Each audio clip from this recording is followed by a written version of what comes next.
حج کے 5 دن ہیں. حج کے کتنے دن ہیں؟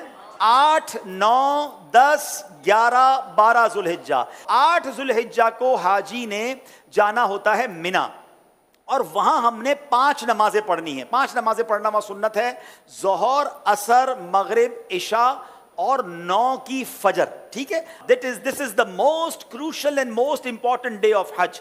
حج کا سب سے اہم دن جو ہے وہ 9 ذوالحجہ ہے. یعنی اگر کوئی آپ سے سوال کرے حج کس دن ہوتا ہے، تو حج 9 ذوالحجہ کو ہوتا ہے، کیونکہ اس دن یوم عرفہ ہے. یہ حج کا رکن اعظم ہے، سب سے مین دن ہے جو حج کا، وہ 9 ذوالحجہ ہے. یعنی کوئی عرفات نہیں گیا تو اس کا حج ہی نہیں ہوگا نا. تو حج کا جو مین دن ہے وہ عرفات کا دن ہے. پورا دن عرفات میں گزارنا ہے. جب غروب آفتاب کا یقین ہو جائے کہ جناب مغرب کا وقت ہو گیا، غروب آفتاب ہو گیا، اب سارے حاجی آئیں گے مزدلفہ. ٹھیک ہے، اب جب آپ مزدلفہ پہنچیں گے تو مزدلفہ میں مغرب اور عشاء ملا کر پڑھنی ہے. عرفات میں مغرب نہیں پڑھیں گے. یہ بھی اللہ کی شان ہے کہ مغرب کا وقت بھی ہو جائے مگر مغرب نہیں پڑھنی ہے. مزدلفہ جانا ہے اور وہاں عشاء کے وقت میں، مغرب کے وقت میں نہیں، عشاء کے وقت میں مغرب اور عشاء ملا کر پڑھنی ہے. اور فجر بھی مزدلفہ میں پڑھیں گے. پوری رات ہماری کہاں گزرے گی؟ مزدلفہ میں. اب جو صبح آئے گی، کون سی صبح ہوگی؟ کون سی صبح ہوگی؟ 10 کی. 10 تاریخ کو کیا ہوتا ہے؟ کیا ہوتا ہے؟ ہاں، ساری دنیا بقرعید مناتی ہے مگر خدا کی قسم جو آج ہی عید مناتا ہے نا، میلا کچیلا ہے، بال بکھرے ہوئے ہیں، مطلب نیند بھی نہیں ہوئی ہے، مگر خدا کی قسم وہ جو عید کا مزہ ہے، وہ جو تھکن کا مزہ ہے، وہ جو سرور ہے، وہ دنیا کی کسی اور چیز میں نہیں ہے. اللہ ہمیں ہر سال ایسی عید نصیب فرمائے. اب رات کو کنکریاں ڈھونڈ لینی ہے. اب 10 ذوالحجہ کو 3 کام کرنے، اس کی روٹین یاد کر لیں. 10 ذوالحجہ کا پہلا کام ہوگا شیطان کو کنکری مارنا. پہلا کام کیا ہے؟ شیطان کو، ایک ہی شیطان کو مارنا ہے، بڑے شیطان کو. ٹھیک ہے، بڑے شیطان کو 7 کنکریاں مارنی ہے. دوسرا کام، جیسے ہی کنکری مار لیں گے اس کے بعد قربانی کرنی ہے. ٹھیک ہے، کنکری مار کر آپ نے اپنے معلم کو، اپنے گروپ والوں کو، یا جو بھی لوگ آپ کی قربانی کا انتظام کر رہے ہیں ان کو بتانا ہے کہ میری قربانی کر دیں. جیسے ہی آپ کو کنفرمیشن ہو جائے کہ آپ کی حج کی قربانی ہو گئی ہے، اس سے پہلے نہیں، کنفرمیشن ہو جائے، اس کے بعد آپ نے سر کے بال اتار دینے ہیں، یا قصر کرانا ہے یا حلق کروانا ہے. اسلامی بہنوں نے تو قصر ہی کرنا ہے. اب آپ کا حج کا احرام اتر جائے گا. جیسے ہی سر کے بال اتارے، ساری پابندیاں ختم. خوشبو لگائیں، سلے ہوئے کپڑے پہنے، آرام کریں، موج کریں.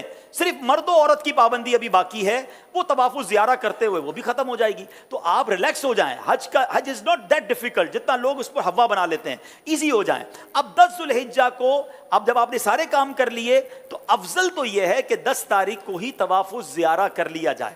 یاد رکھیے، حج کا دوسرا اہم فرض جو ہے وہ طواف الزیارہ ہے، جو کرنا لازم ہے. ٹھیک ہے نا. اب طواف الزیارہ کے لیے 10 تاریخ بھی ہے، 11 بھی ہے، اور 12 کی غروب آفتاب سے پہلے آپ کر سکتے ہیں. اگر آپ ہمت میں ہیں، آپ کو لگتا ہے آپ جا سکتے ہیں، تو آپ 10 کو کر لیں. میرا مشورہ یہ ہے کہ آپ 10 کی بجائے 11 کو طواف الزیارہ کریں، کیونکہ حج کے دنوں میں ایک بات کا خیال کر لیں، ہم نے پیک آورز سے بچنا ہے. پیک آورز کس کو کہتے ہیں؟ رش کا ٹائم. جہاں جہاں پاسبل ہے پیک آورز کو اوائڈ کرنا. جن مشکل اور رش والے ٹائمنگ سے شریعت ہمیں اجازت دے رہی ہے، ہم اپنے آپ کو تھوڑا سا اس سے اگر ایزی کر لیں، آپ مزے سے حج کریں گے. اور انشاءاللہ چونکہ بڑی عمر کے لوگ بھی بعض اوقات ساتھ ہوتے ہیں، بچے بھی ساتھ ہوتے ہیں، ایزی رہی ہے. ٹھیک ہے. اب 10 کے بعد جو رات آئے گی، یہ کون سی رات کہلاتی ہے؟ 11ویں شب. 11 اور 12 کی شب جو ہے یہ مینا میں گزارنا سنت ہے. 11ویں اور 12ویں کو 2 بڑے کام ہیں، اور وہ ہیں رمی کرنا تینوں شیطانوں کو، چھوٹے، درمیانے اور بڑے شیطان کو. لیکن 11ویں اور 12ویں کی جو رمی کا وقت ہے یہ جب شروع ہوتا ہے؟ جب ظہر کا وقت شروع ہوتا ہے. کب شروع ہوتا ہے؟ ظہر کا وقت شروع ہوا. اب آپ کہیں گے یار مجھے کیسا پتہ چلے گا فجر کا وقت شروع ہوا کہ نہیں؟ عرفات پہ کیسے پتہ چلے گا مغرب کا وقت سب مجھے رہنا ہے کیسے ہوگا؟ تو ایک بہت خوبصورت ایپلیکیشن ہے ہمارے دعوت اسلامی کی، پریئر ٹائمنگز. وہ تو ہر موبائل میں ہونی چاہیے. آپ دنیا میں جہاں ہیں وہ روز آپ کو بتائے گا کہ آج فجر کا وقت کب شروع ہوگا، مغرب کا وقت کب ہوگا، ظہر کا وقت کب ہوگا. تو 11 اور 12 میں ظہر کا وقت شروع ہونے کے بعد ربی کا وقت شروع ہوگا، مگر وہی پیک ٹائم. سارے حاجی مینا میں ہیں، سب کو رمی کرنی ہے. گرمی زبردست اس وقت ہوتی ہے ماشاءاللہ، 11 12 1 بجے تو فل گرمی کا ٹائم ہے. اب لاکھوں لوگ رمی کرنے جاتے ہیں، آپ نے نہیں جانا ہے. پلیز میری بات سمجھ لیں، اپنے پاس گھڑی کا ٹائم نوٹ کر لیں. آج کل تو ماشاءاللہ 7 بجے تک مغرب کا وقت ہوتا ہے، آپ نے 4 ساڑھے 4 بجے جانا ہے. 4:30 بجے جائیں تو زیادہ اچھا ہے، 5 بجے جائیں تو زیادہ اچھا ہے، لیکن 4:30 5 کے درمیان آپ چلے جائیں، یا اول وقت میں عصر پڑھ کے چلے جائیں، یہ بھی ٹھیک ہے. اپنے خیمے میں جب عصر کا وقت ہو جائے، آپ کو لوگ کہیں گے، یہ بتا دوں میں آپ کو لوگ کہیں گے کہ بھائی کیا کر رہے ہو، ابھی تک نہیں گئے، رمی نہیں کی. آپ کہ بھائی آپ چلے جائیں، ہم بعد میں جائیں گے، کوئی بات نہیں. آپ رمی کریں شام کو، اور رمی کر کے اب آپ 11 تاریخ کو چلے جائیں حرم پاک کی طرف. اب آپ نے طواف زیارہ کرنا تھا نا، اب آپ تگڑے ہیں، آرام بھی ہوا ہے، دوپہر تک تو آرام کیا ہے آپ نے، ٹھیک ہے، ایک بار اور غسل کر لیں، خوشبو لگائیں، ریڈی ہو جائیں، کپڑے پہنے، احرام بھی نہیں ہے.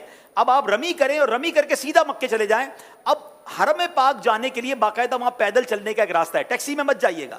اگر اللہ نے ہمت دی ہے 1.5 گھنٹے کے اندر، 1.25 گھنٹے کے اندر آپ واک کرتے ہوئے، درود پڑھتے ہوئے. میں نے اس لیے عصر کا ٹائم چوز کیا کہ عصر سے مغرب واک بھی بڑی اچھی ہوگی، اللہ نے چاہا ٹھنڈی ٹھنڈی ہوائیں ہوں گی، آپ ریلیکس ہوں گے، راستے میں پانی پیتے جائیے گا، تھک جائیں تو تھوڑی دیر بیٹھ جائیے گا، انشاءاللہ مغرب کے آس پاس اللہ نے چاہا تو حرم پاک میں پہنچ جائیں گے. اب آپ مغرب سے عشاء کے درمیان طواف زیارہ کیجئے گا. اللہ نے چاہا ہمیں دعا دیں گے کہ آپ کہیں گے بھائی مزہ آ گیا، جو 10 تاریخ کو رش تھا اس میں بہت آسانی تھی. اگین افضل 10 تاریخ کو ہے، جو چاہتے ہیں، تگڑے ہیں، مضبوط ہیں، کر سکتے ہیں وہ کر لیں، ورنہ علماء اجازت دیتے ہیں کہ بھائی آج کل کے حالات کے مطابق آپ 11 کو بھی کر لیں، کیونکہ اجازت تو ہے. اب آپ کا طواف زیارہ بھی ہو گیا، 11 کی رمی ہو گئی. لیکن طواف زیارہ کے بعد آپ سعی کریں گے، حج کی سعی کر لیجئے. طواف کے بعد آپ کی سعی بھی ہو گئی، اب آپ نے واپس مینا آنا ہے. بس میرا پوائنٹ یہ ہے کہ اب جب بندہ طواف کرنے جاتا ہے اس کو اپنا ہوٹل نظر آنے لگ جاتا ہے کہ یار اب مینا جاؤں یا ہوٹل جاؤں. نہیں، میں نے پھر جانا ہے مینا. ٹیکسی مہنگی ہے تو پیدل ہی چلے جائیں، جس راستے سے آئے تو اسی راستے سے چلے جائیں، رات وہاں گزارے. اب آپ مینا گئے تو یہ کون سی رات ہوگی؟ 12ویں رات. کون سی رات ہوگی؟ 12ویں رات. اب 12ویں کی دوپہر ہوگی، پھر 12ویں کی ظہر میں وقت شروع ہو جائے گا رمی کا. پھر پیک ٹائم ہے، آپ نے اس پیک ٹائم کو اوائڈ کرنا ہے. دوبارہ 4:30 5 بجے آپ نے جانا ہے، آپ نے رمی کرنی ہے.